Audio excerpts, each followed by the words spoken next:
so funny when they take big pictures and say, look at it. They'll give it that look. Yeah. That's fast. He's moving around.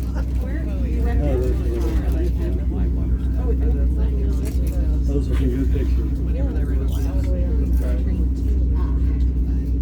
During that work attack. We know when school's out. We know When they're going to school and when school's out, we get the phone back. Our phone will go ding, ding, ding, ding, ding, ding, ding. The kids are Preston's sending emojis to them, and there's always something just off the wall. And they're laughing at something.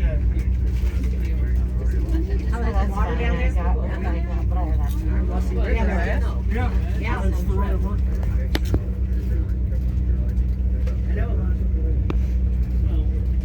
If you're in a jetty, you can take the road also.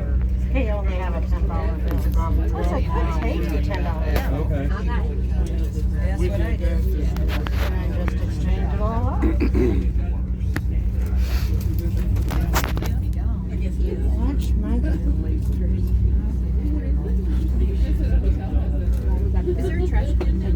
I don't know.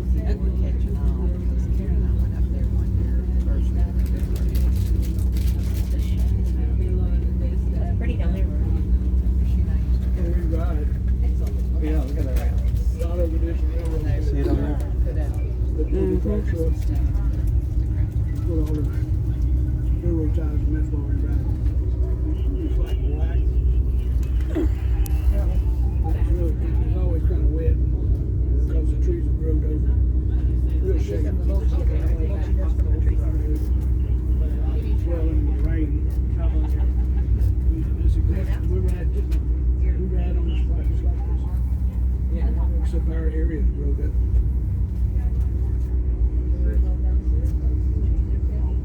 Direct connection between Atlanta and Chattanooga. But they wanted a direct route, so they contracted with the two companies, the Knoxville Southern Railway and the Marietta and North Georgia Railroad. Marietta and North Georgia had already made it up as far as Canton, Georgia, and were headed this way anyway. So they decided originally to put this route through Murphy, North Carolina. Well, when they got to Murphy, on the outskirts of Murphy, there was a fellow that would not sell his land to the railroad. And since there was a river on one side and a mountain on the other, they couldn't go around him. So they had to reroute the railroad. Now they had planned originally a spur line up to the copper mines in Copper Hill. But they changed the plans. They made that part of the main line. And that's part of the main line that you're traveling today. Crews started working around 1885. And they met in the afternoon, or rather evening hours of June 30th, 1890. Now the goal was to have the railroad finish July 1st, 1890. Now there were two big industries along the line.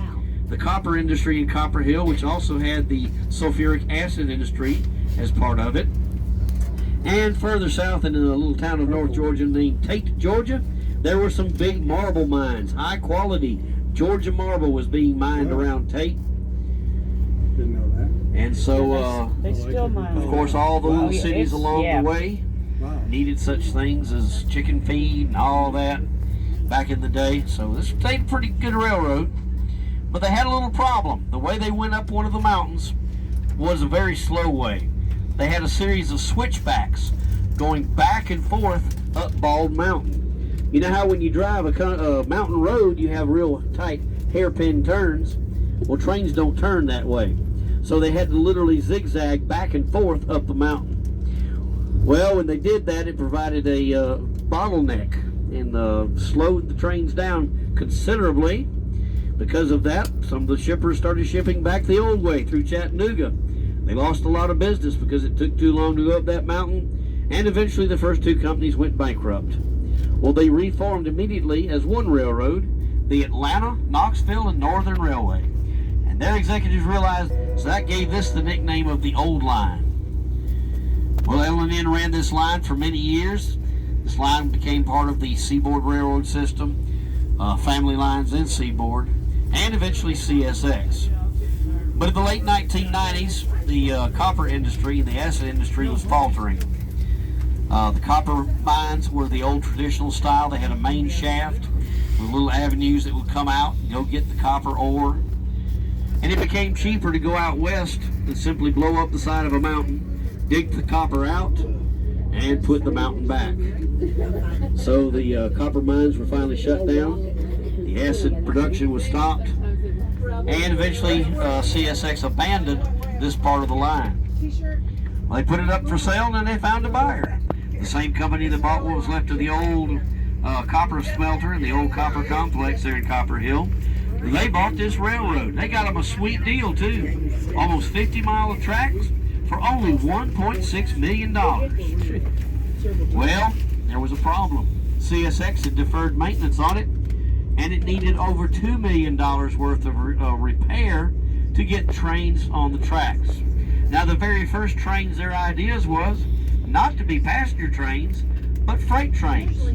You see, laying around all those old copper mines was also some iron ore. Now, that iron ore was not very high grade like we find here in America, but we did find a buyer for that cheap iron ore. A very large country, most populated country, that has no iron ore whatsoever. We actually got to sell something to China for a change. Well, doing business with the Chinese is a little different. We originally were told we're going to be moving iron ore out for 3, maybe even 4 years. Everybody got dollar signs in their eyes. 8 months into the first contract, they called and canceled. As it turned out, they based their need off this cheap iron ore off of scrap steel prices. So when scrap steel prices came down, they simply bought more scrap steel. But they did figure out the process of using the low-grade iron ore, and in the processing, mixing it with high-grade scrap steel to make a usable steel product. The last time we shipped any out was about 6 years ago, so maybe one day we'll be back in the iron ore business. But in the meantime, we've been running passenger trains on this line since 2006. Today's trip, y'all are in for a good treat. The leaves were absolutely spectacular yesterday, but today y'all will have a better trip because the sun shines out a little bit. That even brightens up the leaves even more. Now, our destination today is a little town called Farner, Tennessee. Guess what's in Farner? Nothing. There ain't nothing in Farner except a sidetrack that we need. So while we're in Farner, no one will get off the train. But that is the time that we'll get everybody to swap sides. Because after we cross the river, most of the scenery is going to be on the left side, and a couple of our ghost towns are going to be on the right side. So we'll swap sides when we get to Farner. That way everybody gets a good equal view of all the beautiful scenery and all of our beautiful rocks. Mountain. But we'll remind you again when we get to Farner about the swapping sides. We'll be coming into Reliance here in just a few moments. Reliance was not even a community until the railroad came through and it became a boom town. One of the bigger projects of the railroad was here in Reliance, the original bridge, all wood bridge across the Hiawasee River. In fact, that bridge was very important to the railroad, and we'll see a house where a fellow called the watchman, or bridge tender, lived, and it was his job to keep the bridge from burning up.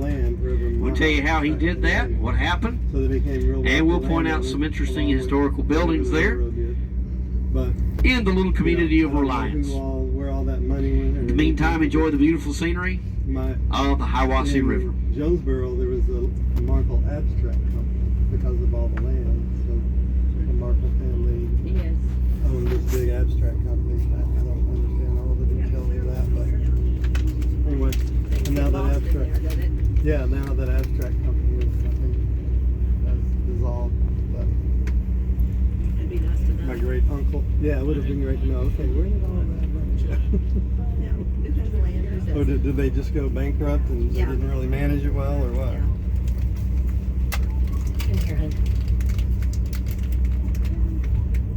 That's small.